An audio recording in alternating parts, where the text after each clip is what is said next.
So, this video is a bit hard to make, but hey, I think it's a story that needs to be told. So today, I'm gonna really try my best to be very open and vulnerable about exactly what I feel and exactly what I've experienced, because this past week has been a really, I guess, intense time for me. I've gone through a lot. Thankfully it's a bit better now, but it's just so, there's a lot of hurt, there's a lot of pain, and it's just a reminder of how difficult this journey can be. I'm sure, I don't know if any of you are interested or curious, but if you are, stick around and we can talk about it. I can tell you a bit more. So, what happened this week? In a way, it's nothing I haven't experienced before. But in another way, it hit me harder than most. Mostly because I see what's happening around me. I think to give you context, I need to start at the beginning of this whole journey, of this whole exploration of my experience in the Netherlands as an international 22-year-old expat. As someone who's lived here for almost 4 years.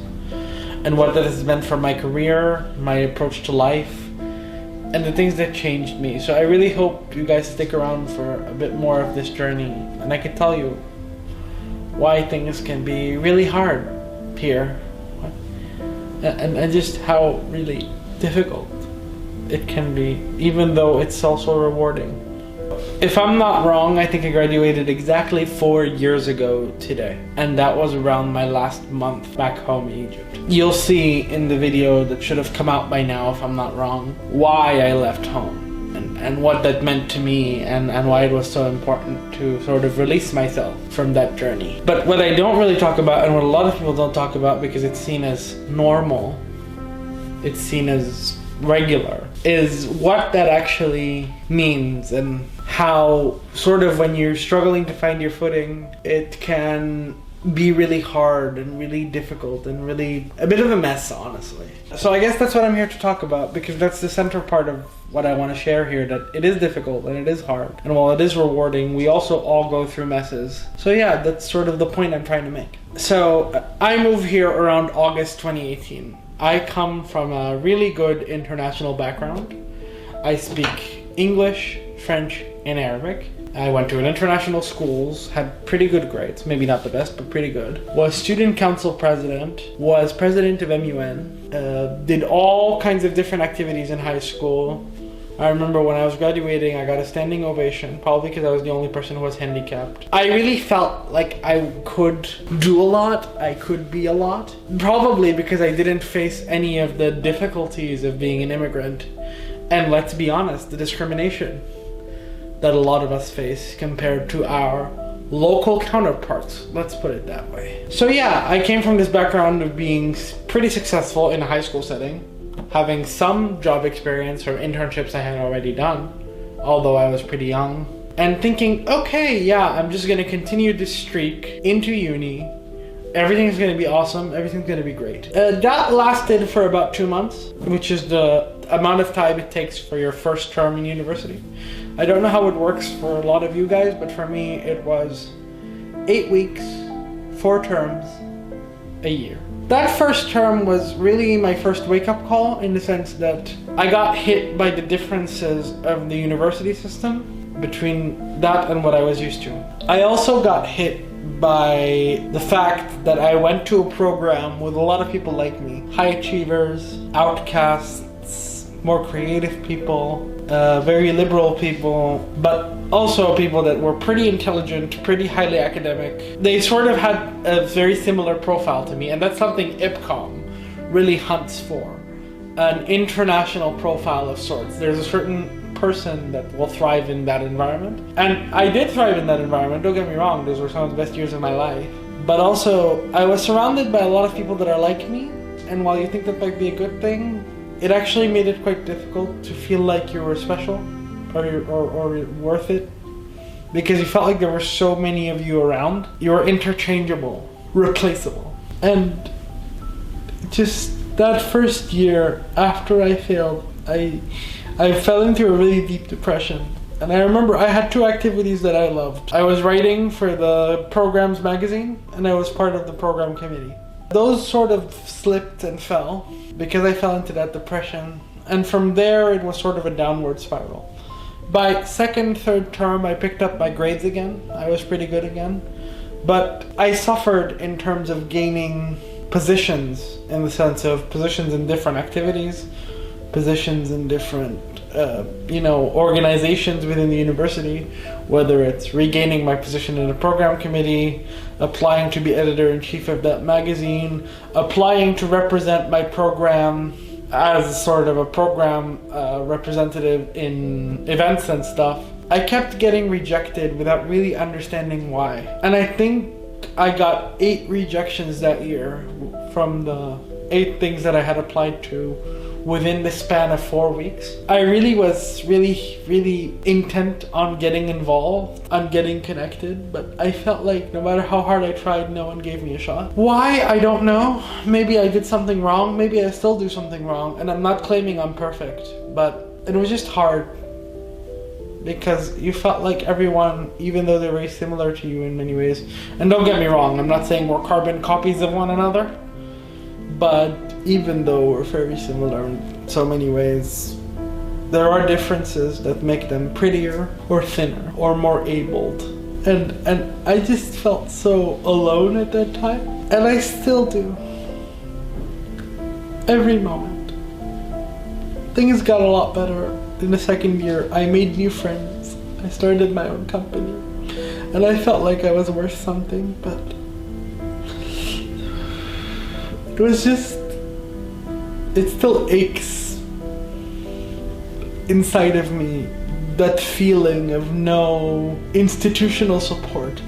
Mostly because I came from an environment where I felt like I was being very well supported. Do I feel that here? No.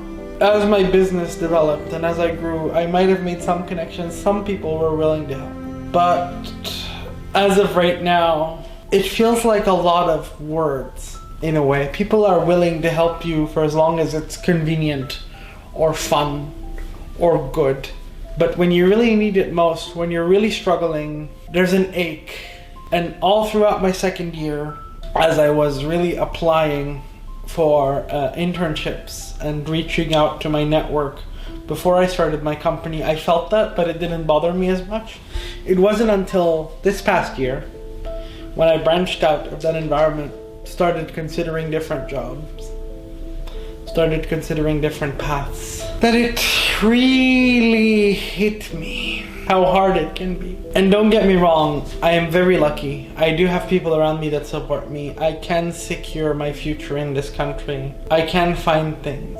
But I recognize that that is very much due to my own privilege, financially, my own support from my family, my position here, some friendships, some connections.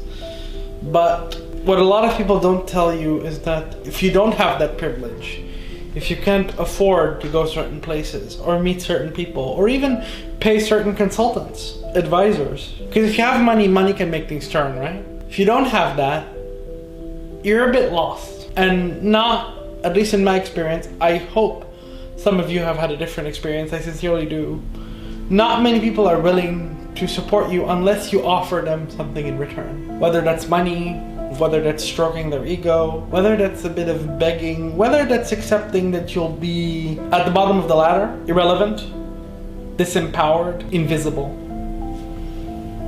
I choose, as an immigrant, not to be silent, which is why I'm here on this video with you, to remind you of the kind of voice you have, and that the institution itself can be very difficult on you. There are a few studies.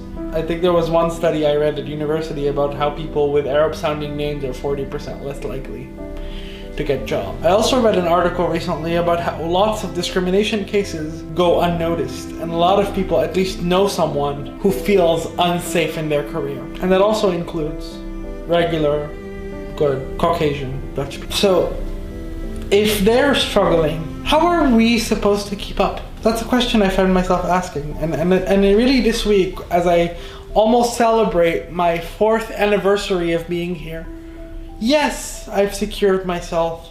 Yes, I feel stable, but have I secured my business? Is it growing?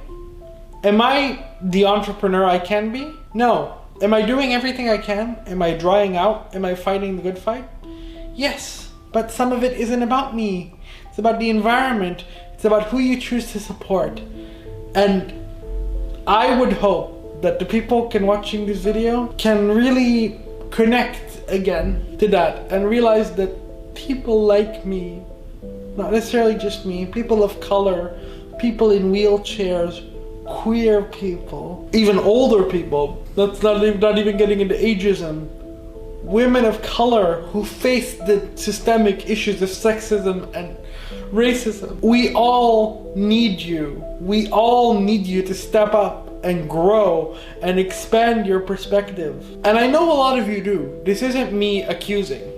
This isn't me saying, no you don't, and shit sucks here, and life here is awful. Not at all. I love my life here. And I've met amazing people, but I've also met people that are all about words. You know, you hear this term tolerant a lot in the Netherlands. What does that actually mean? I accept you're here. You're different from me. I accept you're here, but I'm not actually gonna include you. Where's acceptance? Where's equity? We deserve to be heard. We deserve to be validated. We deserve our opportunities and our chances. And I know statistics might prove me otherwise. There's a lot of internationals here. A lot of them secure jobs, but there's also a lot of us that don't. I've seen at least 5 or 7 of my friends post on LinkedIn basically begging for jobs because their orientation year visas are almost over. I've seen the difference in the industries. Yes, some of us are into engineering or math or these really big, techie, sexy careers that one of us can have. If you're that, you're good. We like you. You're prime material. But if you're a creative, an artist, a media specialist who doesn't speak Dutch, nah, we won't take a chance on you. Why should we care? And again, this doesn't apply to everyone, but I have heard that said behind the scenes of why bother with this person? Why try? You try because you believe people deserve a chance. And that chance is in your hands, person in power watching in this video. Or your hand, potential consumer that can support a business. I encourage you to be more mindful of the businesses you choose to support, of the people you choose to empower, because we all deserve a chance to be heard. And I hope that one day I can come to that position of stability and empowerment to build and grow a space where intersectionals, people like me, people who happen to be Arab and Muslim and different and fat and maybe not conventionally attractive, can feel less alone, can come together to create things and find a sense of community. Because so far in the quote-unquote expat bubble, I haven't found that. And I've learned that in my journey, if I can't find something, I create it. So here I am, trying to share and to create. And I hope, if you're still here, I hope you want to guide me and help me on this journey by subscribing. And if that's not for you, maybe share it with someone who might find these points interesting. Okay, I just want to say that this isn't a negative, I'm crying and I'm sad video. Well, it is. But that's not what it's about. I'm thankfully in a much better place now. Things have gotten a lot better. But, I guess I'm trying to send out this video as a reminder to myself of the lows and the difficulties that I've faced and that I've grown from. And for it to be out there for people who consider coming here, because it is hard, but it's also some of the most rewarding things I've ever done. I've learned some things I never thought I'd learn, met people I never thought I'd meet, and for that you can hear all the reasons I love living in Rotterdam from my first video. At the end of the day, I do maintain hope because I love this country and it's my home now. And that home is very important to me, which is why I feel like sharing these kinds of experiences is important as well. Love and connection and acceptance binds us all together.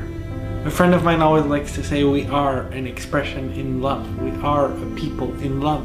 So sometimes I don't feel that, but a lot of times that's also true. So I'd like to invite you, if you're down or sad, to watch this video and be reminded of loving and accepting that emotion and then learning to release it.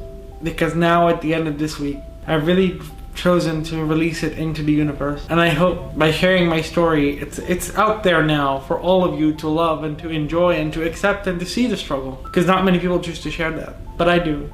Because I want to be honest. But I believe it can and it will get better for all of us if we all work together. And for me, if anyone comes to me for need of help or support, please feel free to reach out. I'll do what I can. You can see it in my business, ASSISTNL, trying to help people move here and organizing their hassle practicalities. And hopefully that is the center of any new project I'll start, whether now or later. And it's the center of what this channel is all about. I'm trying to connect people together. Because I truly love this country and everything it has offered me, even though it's been hard. And I hope you can love it too. But sometimes you can't love something without seeing its difficulties. Difficulties are also a part of beauty. So that's something you need to remember. I hope you're having a lovely day wherever you are. I love you all, even though I've never met most of you. And I hope your day shines a little brighter. Mine is getting better already.